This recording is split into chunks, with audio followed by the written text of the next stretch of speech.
when you set out this book, how long did it take you to write? What kind of help did you get with it? And I guess what's been the response to it?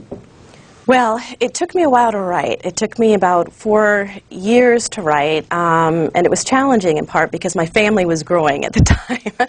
I gave birth to a couple of kids in the process and had a lot of support from my family, particularly my husband, my mother, and my sister. And I've been just tremendously gratified by the response that I've received to the book so far. Especially from folks who are, have family members who are behind bars, who have been newly released, and those folks who have been labeled felons. There has just been a tremendous amount of appreciation and gratitude that kind of finally there's acknowledgement of kind of the nature of their condition and the suffering that they and their communities have been experiencing for a long time that has happened kind of outside of public view.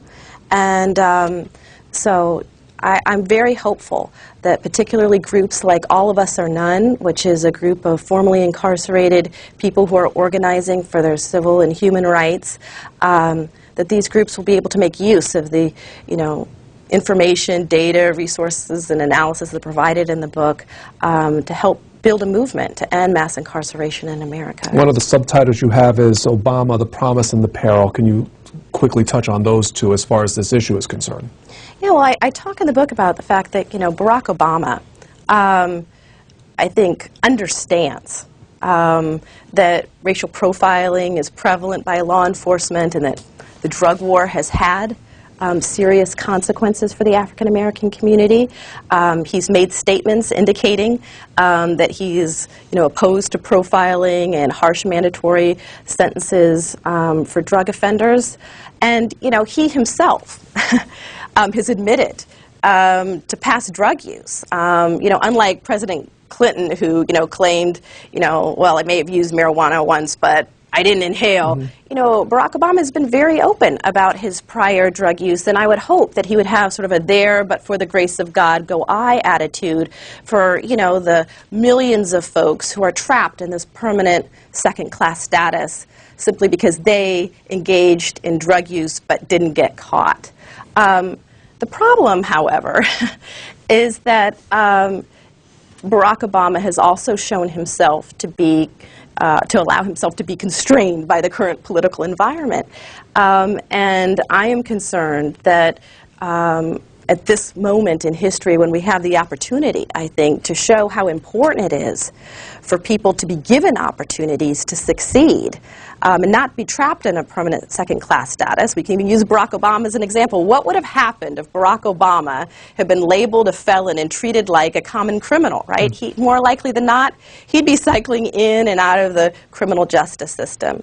But my concern is that African Americans may be hesitant to challenge the Obama administration the way they might have challenged previous administrations in response to the war on drugs, because everyone is so eager to ensure that he has a successful and triumphant presidency.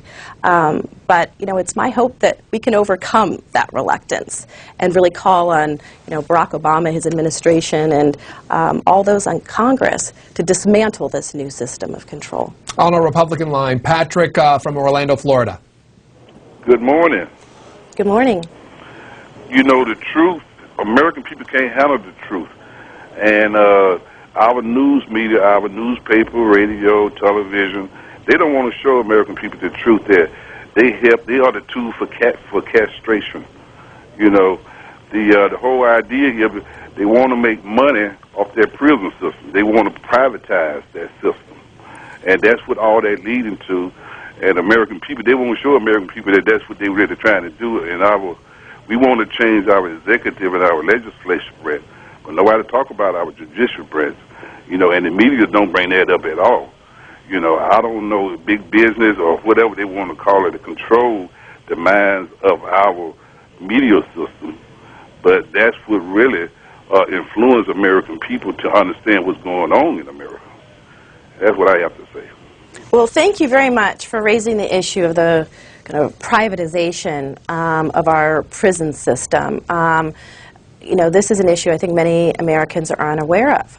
But many prisons today are run by private corporations listed, on stock exchange, run by Wall Street. And there are billions of dollars to be made running these prisons for profit.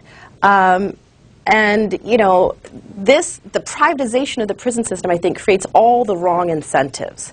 It creates incentives for lobbyists to kind of argue for lengthier sentences, harsher punishments for nonviolent and minor crimes. Why?